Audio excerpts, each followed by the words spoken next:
दोस्तों, अगर आपकी ज़िंदगी में बहुत बुरा वक़्त चल रहा है, यानी कि आपके मुताबिक वो सारे काम नहीं हो रहे जैसे कि आप चाहते हैं, आपका मन बड़ा डरा-डरा सा रहता है, घबराया हुआ सा रहता है, जिसके कारण आप ना बड़ा डिप्रेस्ड महसूस करने लगे हो, लोगों से मिलना बंद कर दिया है, कहीं मन नहीं लगता, दिल हमेशा घबराया हुआ रहता है, तो ये कहानी आप पूरे दिल लगा कर के सुनना, क्योंकि ये कहानी 100% आपके लिए। हमारी आज की कहानी है अनमोल नाम की एक लड़की। ये अनमोल हमारे पड़ोस में रहने वाला एक लड़का है, जो कि एक मिडिल क्लास फैमिली का एक बड़ा ही होशियार सा बच्चा है। वो अपनी कक्षा 12वीं तक यानी 12th क्लास तक क्लास में टॉप करता था। कमाल का बच्चा है। फैमिली और रिश्तेदारों को उस पर बड़ा गर्व है, फक्र करते हैं उस बच्चे पर कि ये बच्चा जरूर अपनी जिंदगी में कुछ न कुछ बड़ा करेगा। बड़ी उम्मीदें हैं उसकी फैमिली को अनमोल से कि ये लड़का ना हमारी जिंदगी बदल दे। लेकिन कुछ ऐसा हुआ अनमोल की जिंदगी में कि उसकी ही जिंदगी बदल गई। जब अनमोल 12th पास करके कॉलेज में गया तो उसके आसपास कुछ ऐसे दोस्त आ गए, उसकी कुछ ऐसी संगति बन गई जिन्होंने उसे बिगाड़ करके रख दिया। देर रात तक पार्टी, सुट्टा, बार। अब तो अनमोल घर वालों से झूठ बोल बोल करके पैसे भी मांगने लगा। एक होशियार सा कमाल का पढ़ने वाला बच्चा मवालियों की तरह काम करने लगा। ये सब देख करके ना घर वालों ने अनमोल को बड़ी समझाने की कोशिश भी, लेकिन कल तक सबकी आंखों का तारा आज अपने ही घर वालों की आंखों में आंखें डाल करके उन्हें डराने लगा। आप लोग मुझे ज्ञान मत दीजिए, आप मुझे समझाने की कोशिश बिल्कुल मत कीजिए। मुझे सब पता है कि मैं क्या क्या कर रहा हूँ और मैं क्यों क्यों कर रहा हूँ। आपकी बुरी समझ से परे है ये दुनिया। आप बिल्कुल चुप रहिए और अपना दिमाग मत लगाइए। मुझे मेरी जिंदगी खुल करके जीने दीजिए। घर वालों को जिनसे बहुत उम्मीदें हो और वह घर वालों को डांट लगाने लगे तो अक्सर घर वाले चुप हो जाया करते हैं, लेकिन कोई और है जो कि चुप नहीं होता है, और वो है वक्त। साल भर बीता और रिजल्ट आया तो अनमोल फेल हो गया था। जो अनमोल 12th क्लास तक पूरी की पूरी क्लास में टॉप करता था, वो अनमोल आज फेल हो चुका। और जब अनमोल फेल हुआ ना तो ये बात ना अनमोल को बड़ा हर्ट कर गई, और ये फेल होने वाली बात अनमोल के मन में इतना घर कर गई कि घर में ही कैद हो गया। घर वालों से बात करना बंद कर दिया, दोस्तों से मिलना जुलना बंद कर दिया, इवेंट्स में जाना बंद कर दिया।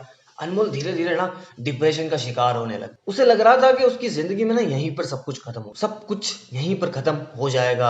अपनी जिंदगी में कहीं आगे नहीं बढ़ पाएगा, वो कुछ नहीं कर पाएगा। अनमोल की ऐसी हालत को देख करके ना उसके पिता बड़े घबरा गए, और वो उसके स्कूल जहाँ पर अनमोल ने 12th तक की स्कूलिंग कंप्लीट की थी, उसके प्रिंसिपल से मिलने के लिए चले गए। प्रिंसिपल को सारी की सारी बातें बताई तो प्रिंसिपल ने अनमोल को मिलने के लिए डिनर पर इनवाइट। अनमोल इस इनविटेशन को ना नहीं कर पाया। अनमोल जब प्रिंसिपल साहब से मिलने के लिए उनके घर गया तो देखा कि सर गार्डन में बैठे हुए हैं और अंगीठी पर हाथ ताप रहे हैं। सर्दी का थोड़ा माहौल था तो अनमोल भी प्रिंसिपल सर के पास जाकर के बैठ गया, और सर ने जब पूछा कि अनमोल बेटा कैसे हो, क्या हालचाल। अनमोल चुप था और कुछ बोला नहीं। 10-15 मिनट बीत गए, ना अनमोल कुछ बोल रहा था और ना ही कोई प्रिंसिपल सर कुछ बोल रहा था। तो सर ने पूछा कि कुछ न कुछ करना पड़ेगा ताकि अनमोल बोल सके। वो अभी घबराया हो तो उन्होंने अंगीठी से एक अंगार का टुकड़ा उठाया और उसे मिट्टी में फेंक दिया।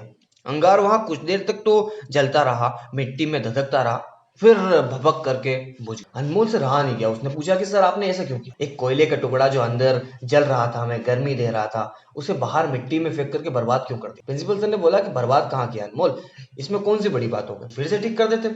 सर ने उसे अंगारे के टुकड़े, उस कोयले के टुकड़े को मिट्टी से उठाया और फिर से अंगीठी में डाल दिया। थोड़ी देर बाद वो अंगारे का टुकड़ा फिर से चलने लगा। प्रिंसिपल सर ने अनमोल से पूछा कि बेटा कुछ समझ में आया। अनमोल ने कहा कि नहीं सर समझ में। तो प्रिंसिपल से मुस्कुरा करके बोले कि मैं तुम्हें यही तो समझाने की कोशिश कर रहा हूँ, और इसी बात को समझाने के लिए मैंने तुम्हें आज डिनर पर इनवाइट भी किया है कि ये जो कोयले का टुकड़ा है ना, ये कोई और नहीं, ये तुम हो। तुम जब अंगीठी से बाहर गिर गए हो, तुम जब गलत संगति में गलत दोस्तों के साथ पड़ गए हो, मिट्टी में गिर गए हो, तो तुम्हारी आग बुझ गई है, लेकिन वापस तुम्हारी अंदर की आग जल सकती है, बशर्त है कि तुम्हें वापस अंगीठी में आना होगा। अपनी लाइफ को, स्टाइल को बदलना होगा, अपनी जिंदगी को बदलना होगा, अपनी दोस्ती यारी, अपनी संगति को बदलना होगा। बस इतनी सी बात है अनमोल, तुम अगर समझ जाओगे तो सब कुछ बदल जाए। बस प्रिंसिपल सर की पीठ पर हाथ रखने भर की देरी थी कि अनमोल को सारी बात समझ। हम भी हमारी लाइफ में ना किसी न किसी एक फेलियर को हम इतना बड़ा मान लेते हैं, हमारा मन उतना ज्यादा उदास हो जाता है उस फेलियर को लेकर के, हम हमारी जिंदगी को बस यही खत्म करने का निर्णय ले लेते हैं। हमें लगता है कि हमारी जिंदगी में आगे कुछ होगा ही नहीं, यही हमारी जिंदगी का अंत है, यही हमारी जिंदगी का आखिरी पड़ाव। लेकिन दोस्तों हमें समझना होगा कि लाइफ गोज ऑन, और हमें भी लाइफ के साथ चलते रहना होगा। अगर आप आपकी जिंदगी में किसी न किसी पड़ाव पर अटक गए हो, और अगर आपको लगता है कि यही आपकी जिंदगी का आखिरी पड़ाव है, तो पिक्चर अभी बाकी है मेरे, बहुत कुछ अभी बाकी। तो ये थी हमारे आज की कहानी। अगर आपको ये कहानी पसंद आई हो तो आप इस वीडियो को लाइक जरूर कीजिए। अगर आपको ऐसा कोई दोस्त है, आपके फैमिली मेंबर है जिसे इस कहानी की जरूरत है, तो आप उसे इस कहानी को शेयर जरूर कीजिए। अगर आप चैनल पर नए हैं तो चैनल को सब्सक्राइब जरूर कीजिए। मिलते हैं अगली वीडियो में, तब तक के लिए धन्यवाद, टाटा, बाय बाय।